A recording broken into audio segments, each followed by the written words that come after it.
और साथ ही साथ गौतम बुद्ध की धरती, जहां उन्होंने सारनाथ में लोगों को ज्ञान दिया और उसके साथ साथ उन्होंने अपना सारा जीवन काल में इस क्षेत्र में अपना योगदान किया, ऐसे गौतम बुद्ध को भी मैं नमन करता हूं। मित्रों, जब हम बात करते हैं उत्तर प्रदेश की, तो फिर चाहे शिवालिक हो, फिर चाहे वो गैंजेटिक प्लेन्स हो, फिर चाहे वो विंध्याचल के हिल्स हों, इन सभी जगहों को अगर हम देखें तो उत्तर प्रदेश का प्रतिनिधित्व या उत्तर प्रदेश की माटी उससे जुड़ी हुई दिखती है। ऐसी धरती पर आने का किसी को सौभाग्य मिले, ये उसके लिए सौभाग्य की बात है, और इसलिए मैं पुनः सभी लोगों को नमन करता हुआ आप सबका अभिनंदन करता हूं कि आप सब लोग इस कार्यक्रम में आए। अभी योगी आदित्यनाथ जी आपसे चर्चा कर रहे थे कि त्रिस्तरीय पंचायती राज को किस तरीके से उन्होंने अंजाम दिया है और किस तरीके से प्रजातंत्र को मजबूत करने के लिए निचले स्तर पर प्रजातंत्र मजबूत हो, इस बात का प्रयास हुआ है। मित्रों, ये खूबसूरती हमको सिर्फ भारत में देखने को मिलती है, और जब मैं भारत की बात करता हूं तो आपको जानकर के आश्चर्य तो नहीं होगा, लेकिन खुशी जरूर होगी कि अगर बड़े देशों में देखा जाए तो उत्तर प्रदेश अकेला ही चौथा और पांचवा स्थान ले लेता है। अगर देशों में देखा जाए, ऐसे उत्तर प्रदेश के आप चुने हुए ग्रास रूट लेवल के जो वर्कर्स हैं, यानी कितनी बड़ी संख्या में और कितनी बड़ी तादाद में हम प्रजातंत्र को मजबूती प्रदान कर रहे हैं, इसका हमको एहसास होना चाहिए। ऐसा जैसा अभी बताया गया कि 75 ब्लॉक जिला परिषद में आपने 67 आपने जीत हासिल की है। उसी तरीके से बताया गया कि 648 आपने जीते हैं 826 ब्लॉक्स में।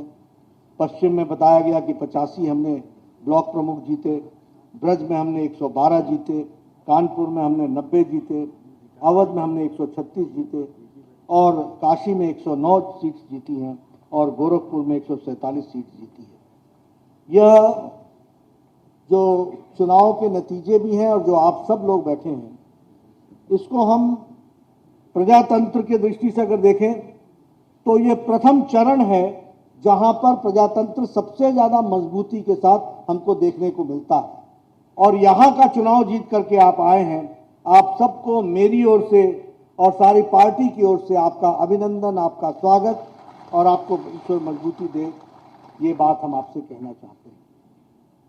मित्रों, प्रजातंत्र के कार्यशैली में भी बड़ा अंतर आया है।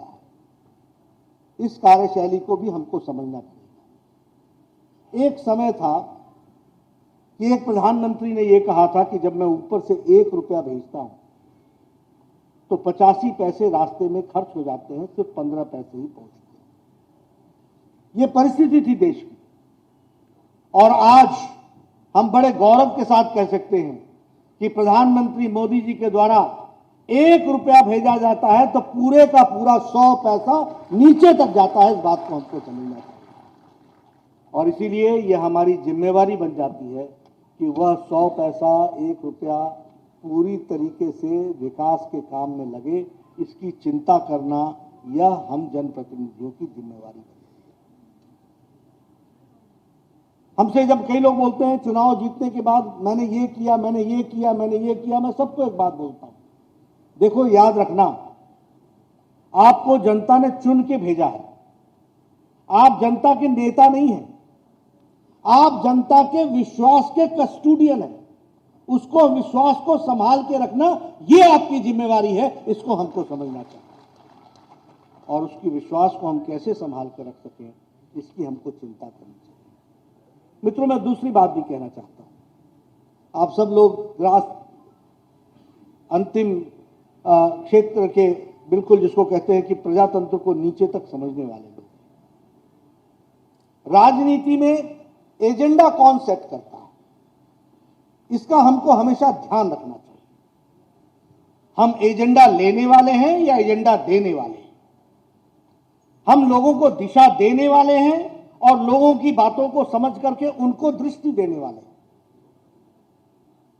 लीडर को हमेशा यह ध्यान रखना चाहिए कि उसको लोगों की समस्याओं को समझ करके एजेंडा सेट करना चाहिए और उस एजेंडा को लेकर के आगे बढ़ना चाहिए।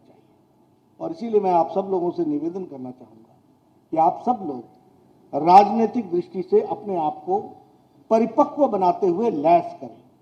और जब मैं लैस करता हूं तो मैं कहता हूं कि आप आर्ग्यूमेंट्स के साथ लैस करें, चर्चा होनी चाहिए, लोगों को मैदान में पूछना चाहिए कि बताओ 2014 में एग्रीकल्चर में कितना रुपया खर्च करती थी यूपीए की सरकार, पूछो उनसे और बताओ और पूछो कि अब मोदी जी कितना खर्च कर रहे हैं। आपको जानकर के खुशी होगी कि 2014 से पहले जितना एग्रीकल्चर पर खर्च होता था उससे दुगना आज भारत सरकार खर्च कर रही है। इस बात को हमको समझना चाहिए। उस समय 1.21 लाख करोड़ खर्च होता था, आज 2.11 लाख करोड़ खर्च हो रहा है। इस बात को हमको समझना चाहिए। अगर हम प्रधानमंत्री किसान सम्मान निधि की बात करें, आपने सुना होगा कि कर्जा माफ कर दिया, कर्जा माफ कर दिया। यूपी वाले बोलते थे कर्जा माफ कर दिया। क्या कर्जा माफ किया? क्या थी उसकी संख्या?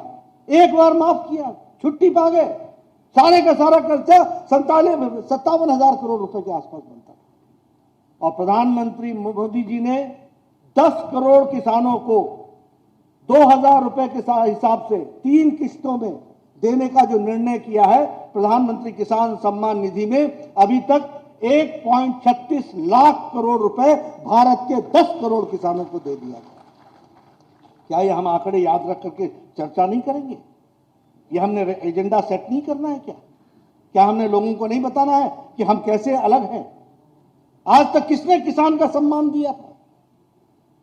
अगर मैं बात करूं, ये जो अंतिम किस्त दी गई है 14 मई को 19,000 करोड़ रुपए खर्च हुए। और अगर हम उत्तर प्रदेश की बात करें तो 2 करोड़ 80 लाख लोग इसके बेनिफिशियरी हुए। 10 करोड़ में 2 करोड़ 80 लाख उत्तर प्रदेश में इससे बेनिफिट उठाया है, इसका लाभ उठाया है। इसको हमको समझना चाहिए। अगर हम मानधन योजना की बातचीत करें, 3,000 रुपए साल में किसान को मिलना, ये कभी सोचा था कि हम मानधन योजना में मिलेगा उसको? कभी किसान ने सोचा था कि उसको पेंशन लग सकती है?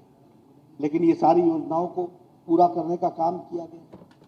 ये डीएपी में 140% की छूट देना, जो फर्टिलाइजर का बैग जो 2,400 रुपए में आता था, आज किसान को 1,200 रुपए में मिल रहा है। यानी अगर वो 2,400 1 बैग खरीदने जाना चाहता था तो उसी पैसे से वो 2 बैग खरीद सकता है फर्टिलाइजर का। इसको हमको समझना चाहिए। लेकिन इसके बारे में हमको चर्चा करनी पड़ेगी, बताना पड़ेगा, और एक बार नहीं बारंबार बताना पड़ेगा।